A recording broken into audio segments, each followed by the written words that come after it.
not all of chapter 12. So some reminders, chapter 11, 12 homework is due today. Registration for freshmen is due today. It's not due today, it starts today. You can register after today also. And then you have a quiz on Friday. Your tests are graded, but not in your folders because I haven't put your grade breakdown on it yet. So I'm hoping to get that today to get them in your folders today. So they're graded, it will be soon, they will be there. Other questions?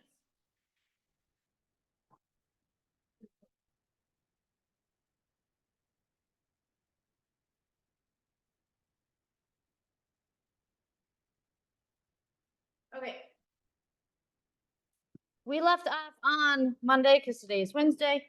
We were talking about apoptosis. I said we're going to talk about it really quickly. We are, and then we're going to blow through chapter 12 because you are doing some lab this week. In an ideal world, we would have talked about chapter 12 before lab. Actually, we had greatly wish things happened yesterday. So Wednesday and Thursday, people, you will be in an advantage. And you have at least talked about it some. Sorry, Tuesday people. I told Ashley yesterday, for the record, had we not had that symposium that knocked out that Monday class, we would have been in the chapter 12, so it's not my fault. I should have planned that. I should have gone faster or something. Okay, so apoptosis we said is what? What does that mean? Programmed cell death. So we want to kill cells. Why do we want to kill cells?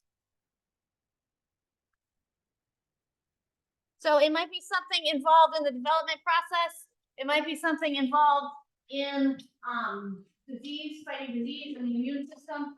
It might just be that cells get old and they have a life cycle and they die, and then we can recycle their parts. So we're not going to talk about this in detail because we're going to get through chapter 12 today. Just know that this is a cell signaling process too.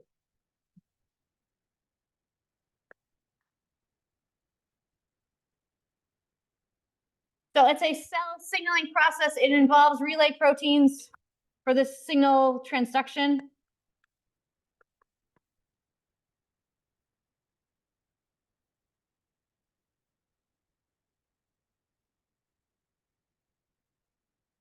And again, it can be something that you want to happen. It also happens in some degenerative diseases, like Alzheimer's.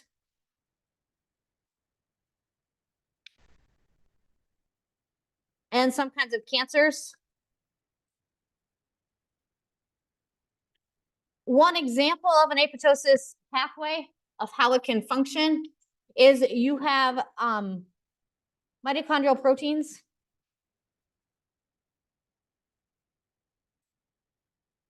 that are signaled to make pores in the outer mitochondrial membrane.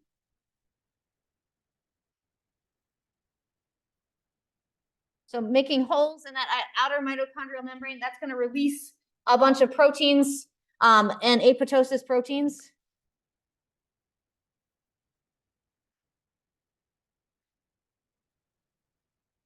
Into the cytoplasm of the cell that will help the cell start to go through its program death. One of those proteins I think is interesting is cytochrome C.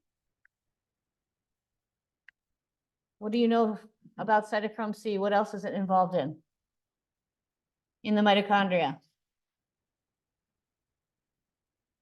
Part of the electron transport chain. It's one of the proteins that carries electrons in the electron transport chain. So it has a useful function in the cell in terms of generating energy, but it also has a function in the cell as a death agent. So it also can function,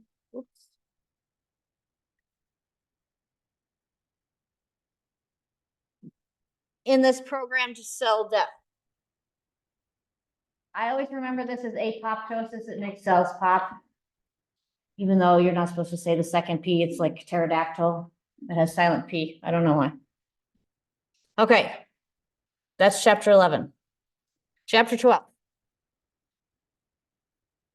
Okay, we're going to talk about big picture first. Then we're going to go into some of the details of the cell cycle and how it works. And again, you're going to be reinforcing this in lecture, in lab. In lab, you're going to be going through the process of mitosis and also the process of meiosis, which is chapter 13. We'll be starting on Friday. So what do we mean by the cell cycle? This is basically the life cycle of a cell.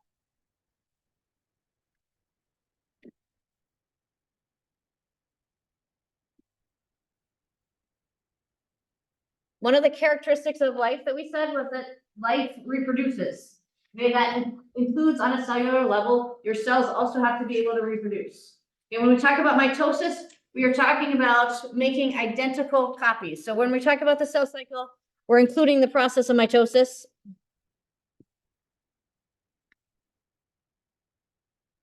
So mitosis is the process of making identical copies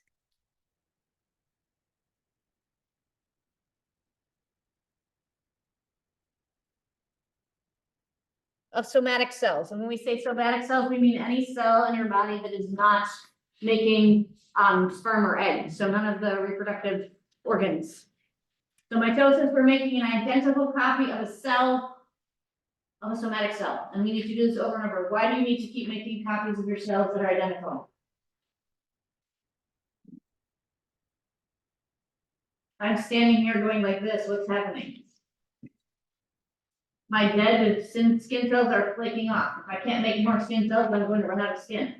Okay, your stomach cells last about 24 hours because they're an extremely acidic environment. They can't live that long. You have to keep making stomach cells. So you have to keep replacing cells. It's not just for growth, so this would also be for growth and development, but also for just maintenance of the body. To keep cells happening, you need to keep your body functioning, you need to keep making cells.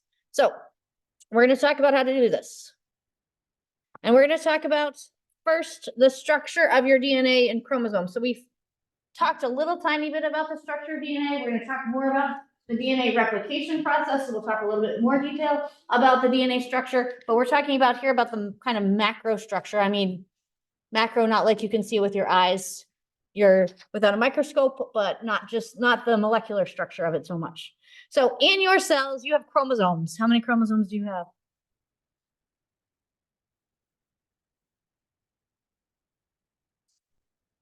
Closer. You have 46 chromosomes, you have 23 pairs of chromosomes. Okay, so you have 46 chromosomes as a human. A chromosome is just one linear piece of DNA. And it has associated proteins, which again, we'll get more into when we talk about the replication process. Those DNA and proteins together, we also sometimes call chromatin. When we talked about the structure of the cell and the nucleus, you said it has the chromatin in it. That's just the DNA plus the proteins together. So the chromosome is arranged and it has this little center thing. That's the technical name for it, the center thing. It's called a centromere. So somewhere in the middle, though not exactly in the middle necessarily, there is a centromere. And in this process of the cell cycle, because we're making identical copies of the cell, we have to copy the DNA. We have to copy the DNA accurately so that each new cell has the same DNA. And so chromosome duplication happens. And we end up with taking this one chromosome molecule and getting two identical ones. So those identical ones are called sister chromatids. And this is, I think, one of the trickiest things about understanding the cell cycle. So this is one chromosome. We duplicate it, and we have two chromatids, but it still only counts as one chromosome. So as long as they're connected, so these two sister chromatids are connected by proteins that are called cohesion proteins.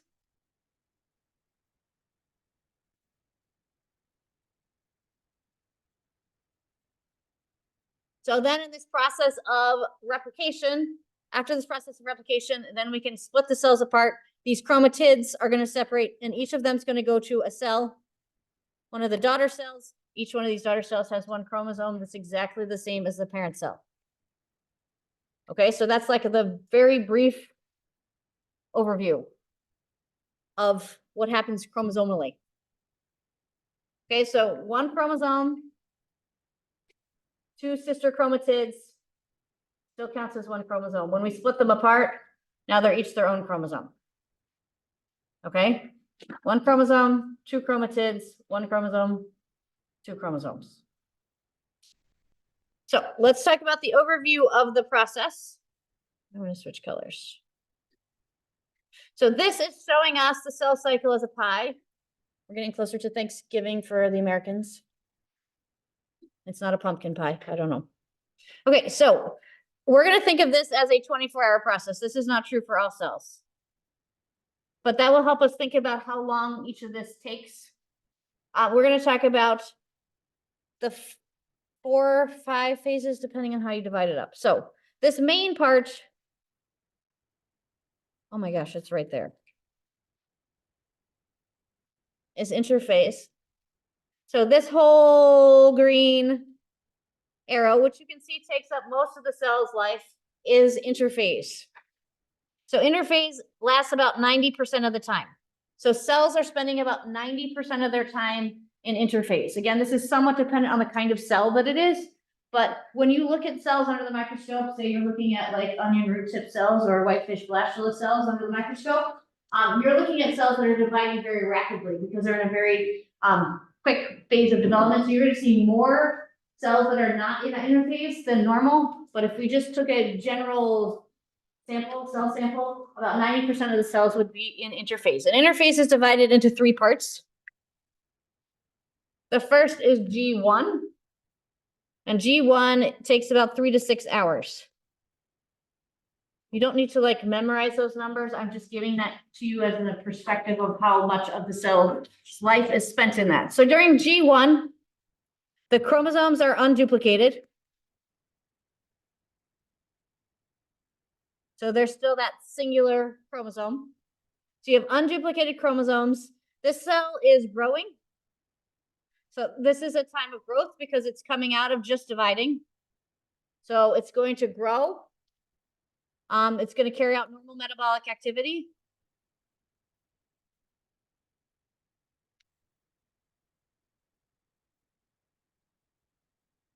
For about 3 to 6 hours. Before we move to the next phase of interphase is S, or synthesis. G stands for gap 1.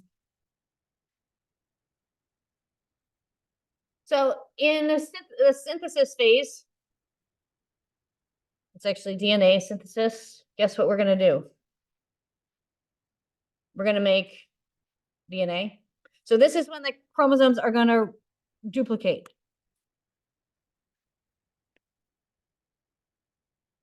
This is the process of DNA replication, and we're going to talk about that in chapter 16. So that's a couple chapters away. But this is where we go from 1 chromosome to 2 chromatids connected together, making 1 chromosome.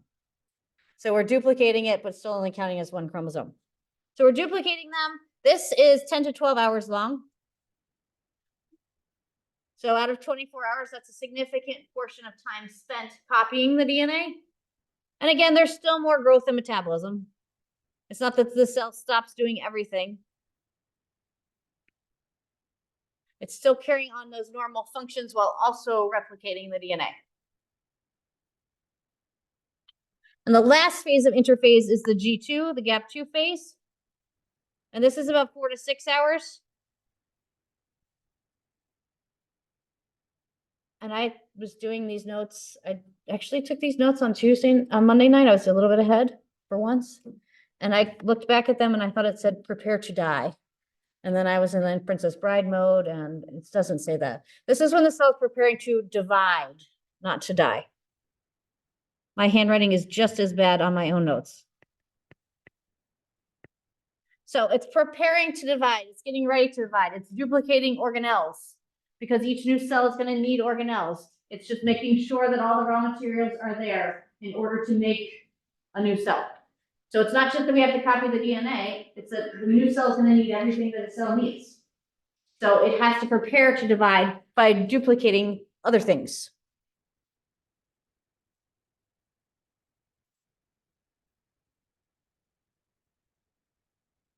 Then we enter the second phase of the cell cycle, or however you want to divide it up, the mitotic phase. I don't want to call it the mitotic phase. I'm just going to call it mitosis because. And this is where mitosis happens. But you'll notice that mitosis is actually divided into 2 little pie wedges. That's because the process of cytokinesis is actually separate from mitosis. So if we give the technical definition for mitosis, it's really just duplicating the nucleus. And it's not until we do cytokinesis that we actually split the cells apart. And if you add all this up, you'll notice that 6 plus 12 plus 6 makes 24. And I said we're going 24 hours. This is a short phase, so it's often less than an hour. So it's short, it happens pretty quickly. The cell divides. Now we have 2 cells, and each of these cells can go through the cell cycle again. So this one's going to go into interphase over here and start its own little cell cycle. So again, 90% is interphase. Mitosis is about 10% of the time. So about 10% of cells are in mitosis. And in lab, you're looking at onion root tips. Root tips divide very quickly because onions are trying to grow fast. And you're looking at whitefish, blastula. I don't know why it's always whitefish, but blastula is part of the development phase. It's the 128 cell. No, that's a gastrula. It's early in the development phase. After fertilization, cell division happens very rapidly. So we look at that because we're more likely to see cells that are in the phases of mitosis. And that's what we're going to talk about next, are those phases of mitosis and what is happening in each one. Oh, whoops. Oh, those are all in there. Okay, never mind. I didn't animate the slides. Somebody else did that. So when we talk about mitosis, again, just remember, we're really talking about taking one nuclei and replicating it so we have 2 identical nuclei. So we're taking one nucleus because we know that's one nucleus. And we're showing the cell in G2 of interphase to start to show you kind of what a normal cell looks like.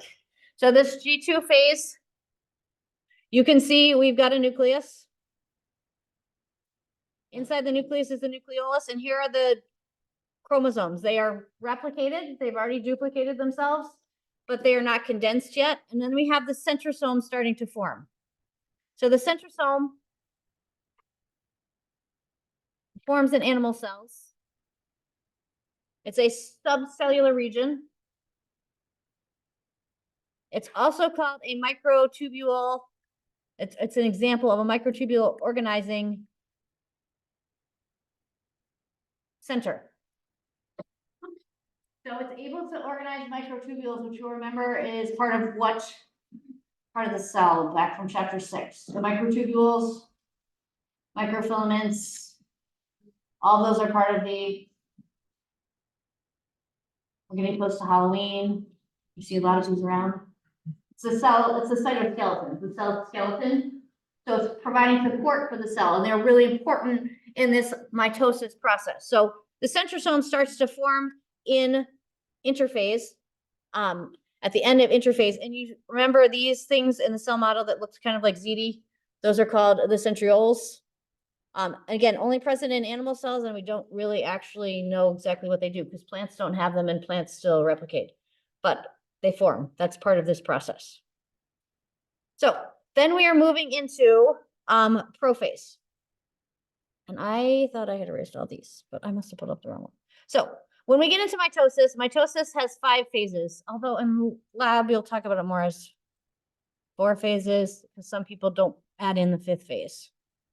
So the first phase of mitosis is prophase.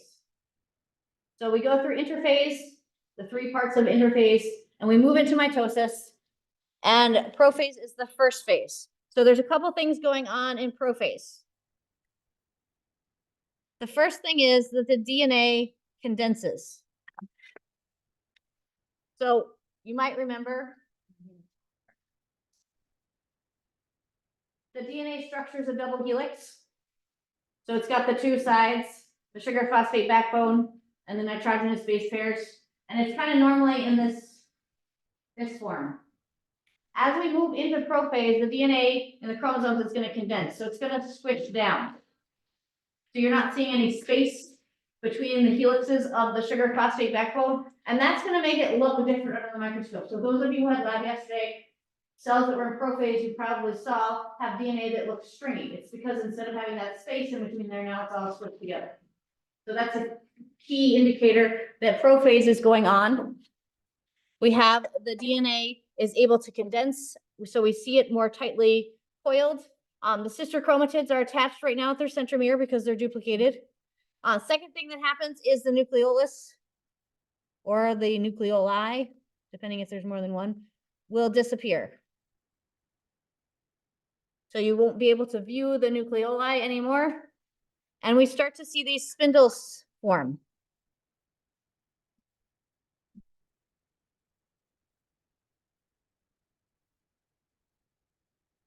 So these spindles are microtubules that are going to be used to move the chromosomes around to get them where they need to go. So the spindles start to form.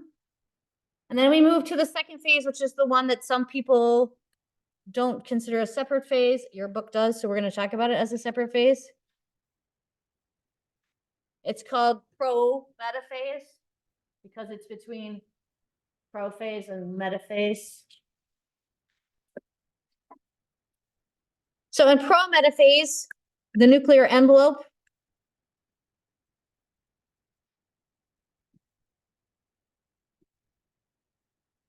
is going to disappear. So you can see it here starting to disappear. So now the chromosomes are hanging out in the cell. They're not contained in the nucleus anymore, which is good because we need to move them around so that we're going to be able to pull them apart and get them into the new cells. We're not pulling them around yet, but we're going to. At this point, the spindles are also moving to the poles.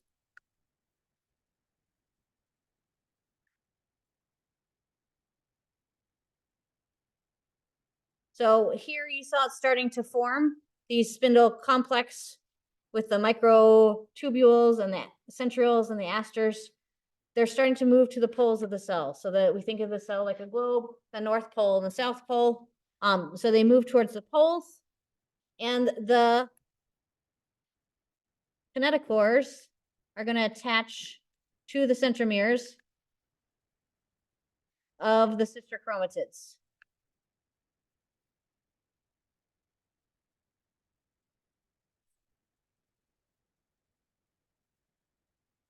And the cell starts to like stretch out, starting to stretch itself out. So it's going to lengthen. We're going to take kinetochores. This word. And we're going to take a break and talk about what kinetochores are in a little more detail, because that's not a word that you probably use in your everyday vocabulary. Maybe you do. Maybe you're walking around talking about kinetochores. I don't know. Okay, so we have prophase, pro-metaphase. Taking a break for a second to look at this spindle structure.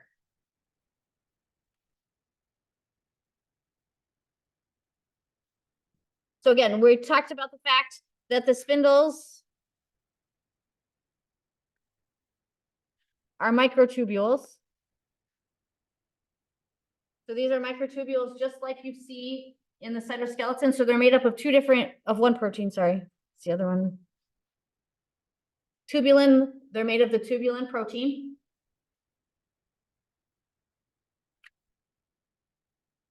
Plus they have some other proteins that are in them.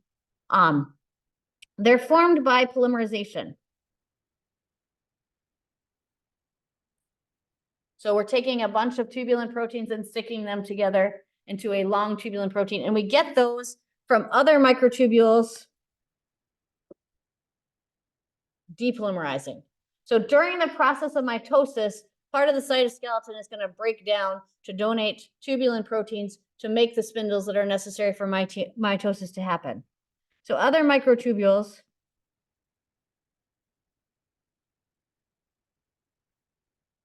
because we can't just make spindles out of nothing. Other microtubules will break down to depolymerize to allow the polymerization that makes the microtubules that are spindles.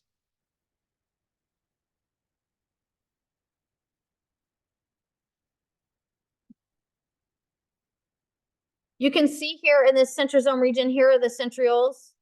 And then there's also what we call the aster. This is just really short microtubules. I feel like we should abbreviate microtubules as MT or something. So it's this short little array. They're little flowers that are called asters. So that's what I always think of with that.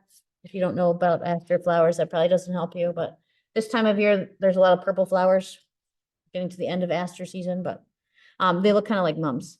So these little short microtubules, they will actually end up being in contact with the cell membrane to kind of be like a bracing. If we're going to pull things apart, you need to have something to brace against. So they're going to end up connecting to the plasma membrane of the cell in metaphase, which we're not there yet, but.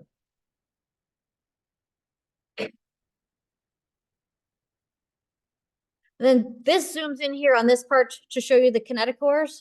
So kinetochores are just proteins that are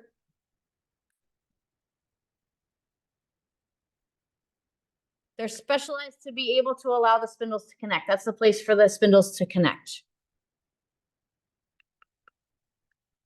So they're on the DNA in the centromere.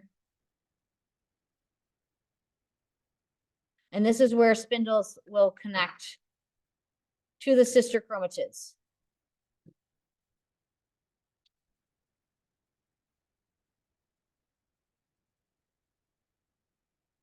So there are microtubules that we call kinetochore microtubules. Those are the ones that are actually connecting. And then there are overlapping non-kinetochore microtubules that are providing structure and support, but they're not actually physically connected to any of the chromosomes.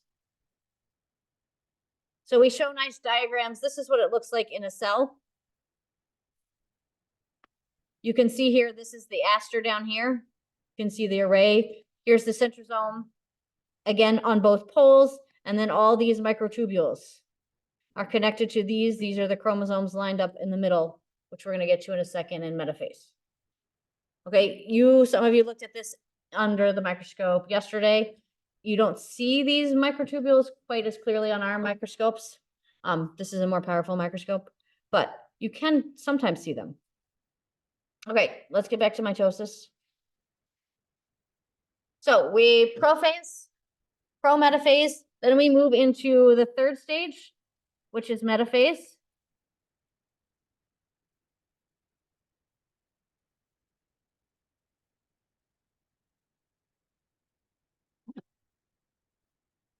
So metaphase, there's not really a whole ton that happens. It's just that the chromosomes are going to be lined up across the equator of the cell at what we call the metaphase plate. It's not actually like a physical structure. The metaphase plate is not like there's a wall or anything there. It's just a metaphorical structure. It's in the middle. It's the equator. So they're all going to be lined up here across the middle. The centrosomes, again, are at the poles of the cell, and the spindles are connected at the kinetochores, prepared to pull them apart. At this point, some of these spindles are attached only down here, and some of them are attached only up here, because we're going to pull those sister chromatids apart. So you've got a spindle fiber attached to this chromatid going to that pole, and then you've got a spindle fiber attached to this chromatid going to this pole, so that we're going to be able to rip them apart. Okay, so the chromosomes are lined up at the metaphase plates in metaphase, and then we move into anaphase. Anaphase is the shortest phase of this, so this happens the fastest. This is my favorite phase. You don't have to pick a favorite phase of metaphase, but this is my favorite phase because I think it looks best under the microscope. It's the easiest to pick out. In this case, the two sister chromatids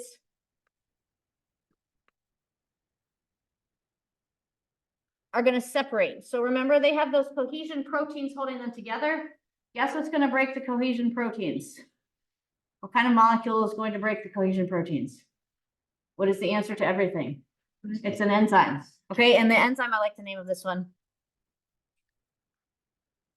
It's called separase, because it's going to separate the sister chromatids. So that specific enzyme will break those cohesion proteins that will allow the sister chromatids to separate and they're gonna start moving towards the poles.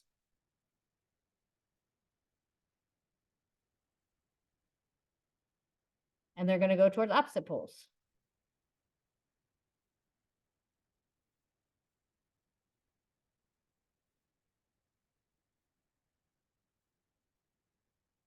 And you can see we had 6 pairs here of chromosomes.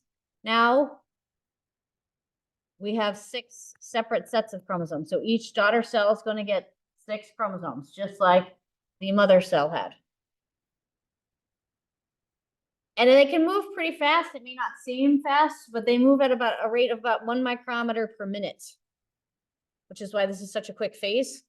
Again, 1 micrometer is 1/1000th of a millimeter, so it doesn't seem like that's very fast, but it's pretty fast on the cellular level for your cells to be able to move something that's moving it with some speed.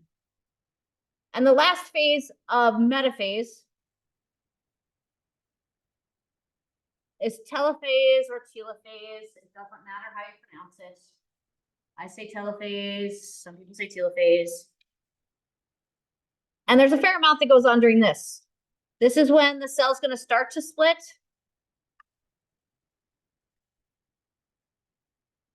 But again, it doesn't finish splitting in telophase, but this is going to be the end of mitosis. So we're going to do a second part. We're going to call it 5B over here.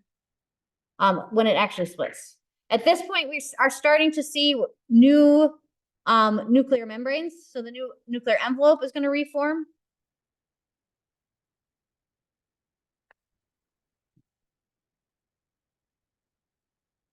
The nucleoli are going to come back.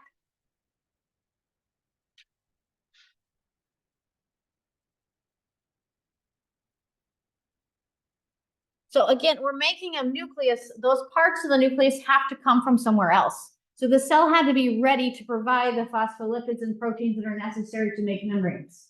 So that's coming from the membrane of the parent cell. So when the nuclear membrane dissolves, it's not that it just like dissolves and the cell gets rid of it. It's keeping those parts so it can make new nuclear membranes for the new cells. It might take some from the endomembrane system, but all those parts are coming from somewhere. And lastly, and I don't have room for it, the spindles are going to depolymerize. So if the cell doesn't need those spindle fibers anymore, it's going to take them apart to build new spindles or new microtubules for as part of the cytoskeleton. Your cell is not wasting materials. It's not wanting to make more stuff. So it's going to break down those spindles and reuse them, and the parts will be there again when the cell needs to go through mitosis again. So you see here in this diagram, it's showing you this structure starting to form. At the end of telophase, we really have one cell with 2 nuclei. This is the end of mitosis. This is what we produce. We have one cell with 2 nuclei in it at the end of mitosis. So obviously we haven't done what we really are aiming to do, which was make all new cells, until we go through the very last part.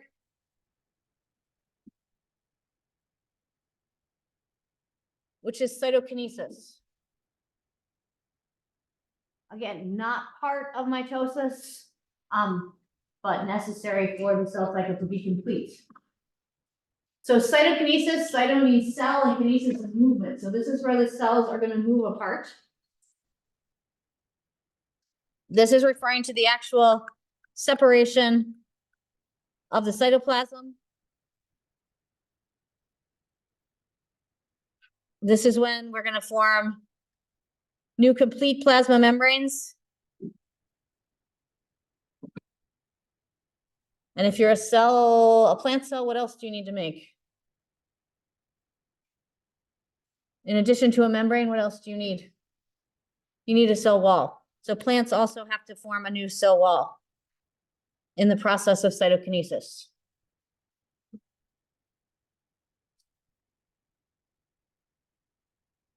So this is what it looks like a little bit. We'll just take a moment to acknowledge that, yes, that cell looks like a butt, okay? Nobody's even laughing. Is that not what you think of? Okay, maybe I'm immature. I don't know. That's what I thought of when I looked at it. Okay, so this is the cleavage furrow. So cleavage meaning splitting things apart. It's a furrow that forms in the cell. And gradually, as we go through the process of cytokinesis, there's this ring here of microfilaments. So this is actin and myosin fibers. And it's just going to tighten around that cytoplasm. It's going to tighten to the point where it splits them apart. So in an animal cell, that's all you have to do is form this little ring and pinch it off, and the cells will pinch off and to be two daughter cells that are identical. They're identical to each other and to the parent cell. Because we're making exact copies, we're taking the DNA, we're copying it exactly, and we're giving that DNA to each one. We're making exact copies of each cell. In a plant cell, it's a little bit different again because we have to make this cell wall. So you actually bring in, the cell brings in vesicles. These vesicles are coming from the Golgi. And they form this structure, which is a cell plate. So the difference between cytokinesis in an animal cell and a plant cell is that the animal cell can just pinch off with the cleavage furrow, whereas the plant cell is building a wall, a cell wall with these vesicles that have cell plates in them. So this is the parent cell. We form this new cell wall in between them, and now we have two daughter cells. Obviously, they're still having to make new membranes inside those two. So they have a new cell wall and complete cell membranes.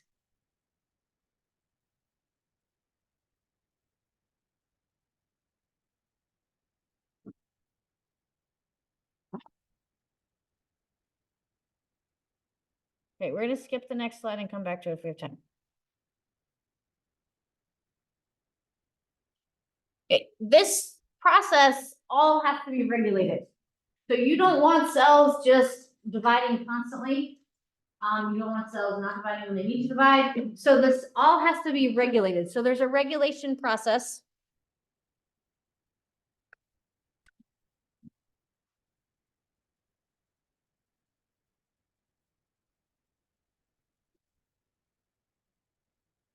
With a number of different checkpoints. So there's different places. So just like in cellular communication with all the relay proteins and stuff, there's a lot of different places where you can stop the process, stop the message from being sent. There's a lot of, not a lot.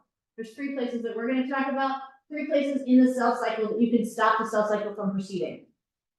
Why would you want the cell cycle to stop?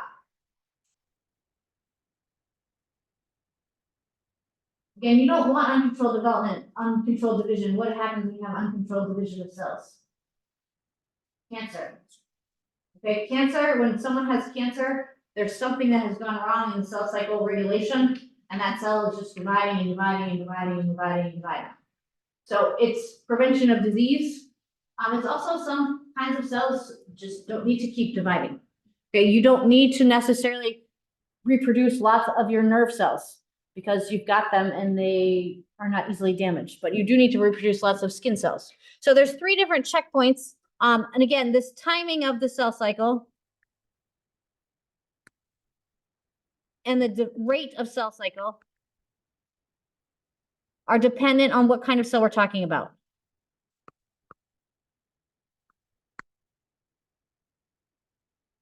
So different cells develop differently. Some cells really never divide.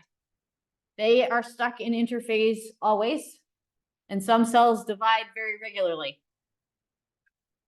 And some cells have cell division on hold unless something happens, and then they can get out of that interphase and go to the mitotic phase. Your liver cells don't really divide all that much, but if there's some kind of injury to your liver can kick the cell cycle back on and start dividing.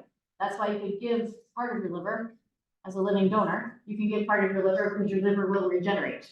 Okay, it's not constantly regenerating because it doesn't need to, but if there's some kind of injury, like hey, you hack off a piece to give it to somebody else, your liver can make new liver cells. So there's 3 checkpoints, the G1 checkpoint, the M checkpoint, and the G2 checkpoint. What we mean by a checkpoint is this is a point where should we stop the cell cycle or should we go on? So go ahead with the cell cycle or stop. That's the question that the cell has to answer every time it gets to one of these checkpoints.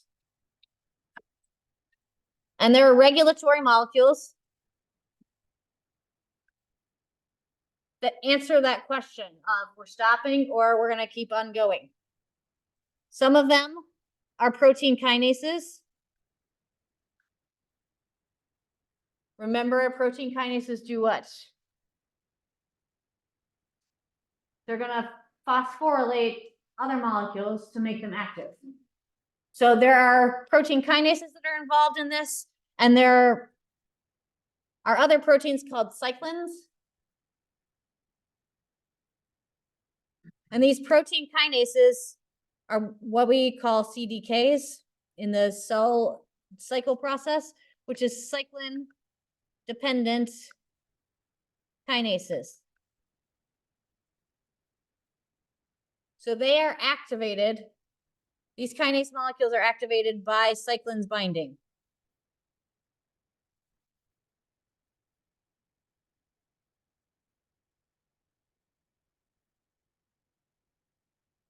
So these kinases aren't going to do their job unless the cyclin is bonding.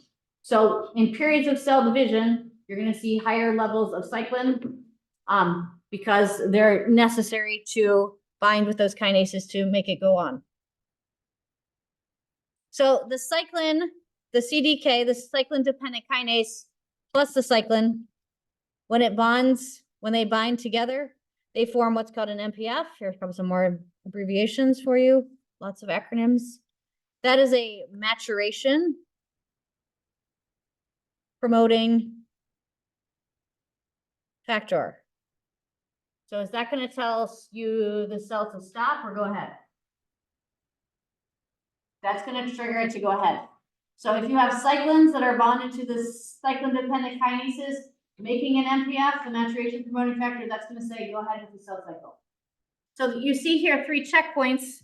We have the G1 checkpoint, the G2 checkpoint, and the M checkpoint. In general, if the cell gets through the G1 checkpoint, it's going to go through the whole cell cycle. So usually if you get the green light here, it's going to keep going through G2 and through mitosis. So this is just showing you the red light, literally green light. Okay, so when the cell gets to the G1 checkpoint, if it doesn't have the go ahead signal, so if there's no MPF present,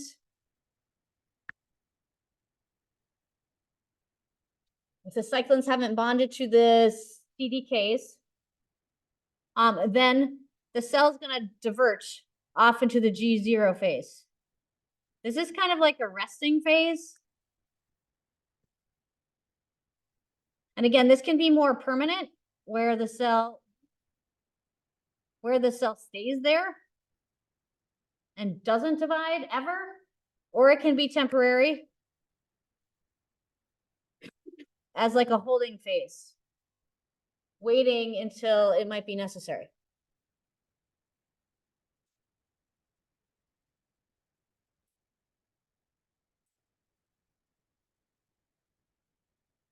If the MPFs are present, the cell is going to continue ahead with the cell cycle. And again, most of the time, if they get past the G1 checkpoint, then they're going to keep going.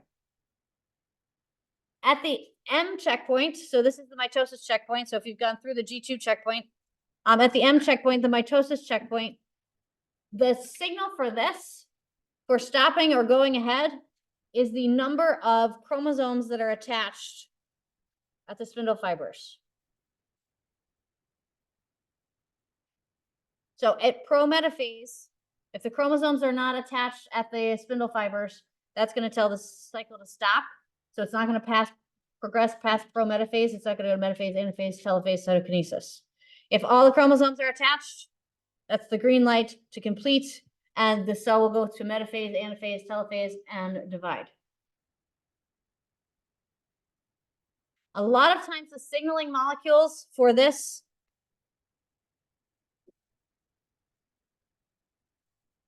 for the checkpoints are growth factors.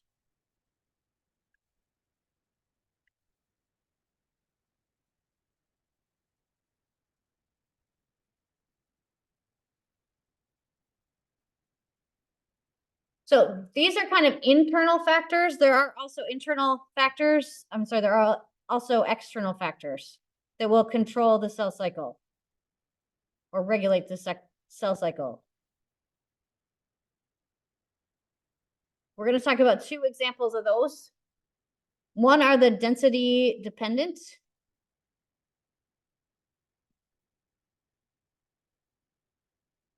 The concept of inhibition because of density. In other words, if there are too many cells, that crowding is going to make cells not divide. Okay, we see this even in the lab. Dr. Lassell grows cells in the lab, so they put them on Petri dishes and they give them the nutrients that they need to grow and they keep them warm. You give them carbon dioxide and make them happy. And they will grow to the point that there is a single layer of cells all throughout the dish. Once it gets to that point, they're going to stop growing because it's too dense. Okay? I mean, if we had every single seat in this classroom filled, we'd all be uncomfortable if they're like, hey, we're going to bring in another 60 people, okay?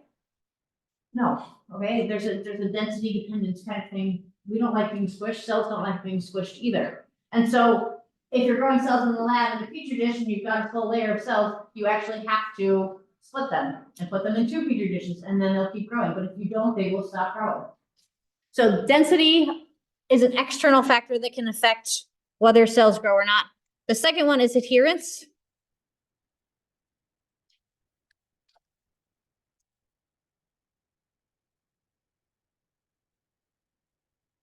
This is more applicable to animal cells.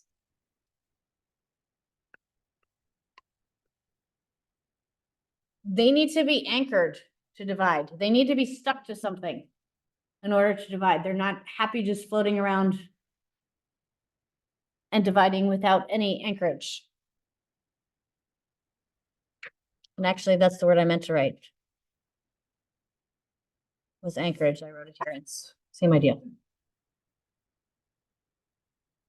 So you can see this here illustrated in a cycle. So we've got the interphase G1, S, G2. Here's a CDK. What's a CDK? Cyclin-dependent kinase. Here's some cyclin. When these two bind, we produce this maturation promoting factor. When this maturation promoting factor is there, we can proceed past the checkpoints, going through mitosis. After mitosis, that cyclin is going to dissociate from the CDK. Again, this is after mitosis has happened. And it's going to be degraded, and we have CDK. And as the cell goes through this interphase phase, the phases of interphase, the stages of interphase, cyclin, more and more cyclin is going to accumulate to get ready for this binding so that the maturation promotion factor can be produced. And you can see this also here. Here's the peak of MPF activity at mitosis, and cyclin concentration is high. We're binding here, so cyclin drops. And then this is where cyclin is dissociating and building up, dissociating here, sorry, and building up again. And we get that binding to produce the MPFs so that we can get past the checkpoints. So it's a very regulated process, and that's a good thing because, again, if it's not regulated properly, that's when we end up with things like cancer.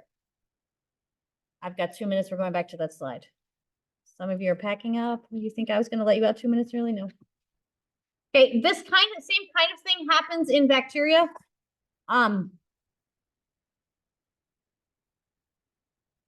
Bacteria also have to reproduce, but it's not as complicated for them. They don't have a nucleus, so they don't have to go through the same kinds of steps. The process of bacterial replication is called binary fission. So bacterial chromosomes are circular. So we talked about linear chromosomes replicating and making sister chromatids. They actually have a circular chromosome, so they have a specific spot on it, which is where replication has to start. So to begin their cell cycle, replication begins at the origin. And as they replicate, the two origins will actually spread out to opposite ends. And we'll end up with 2 chromosomes with the origin at each end of the cell. So once we've got 2 chromosomes, it's going to, just like an animal cell, it's going to kind of pinch off in the middle, even though it has a cell wall. It still is able to do this. I can't explain all the details of that. There's a protein that's similar to tubulin that's used to pinch it off. And we end up with 2 identical daughter cells. But again, much simpler process and next semester of bio, we'll talk a little bit more about it because we'll talk about bacteria in a little more detail, but this happens in prokaryotes. They have a cell cycle. It's just not as complicated because they're not as complicated. We finished chapter 12. So we'll start chapter 13, which is meiosis, on Friday.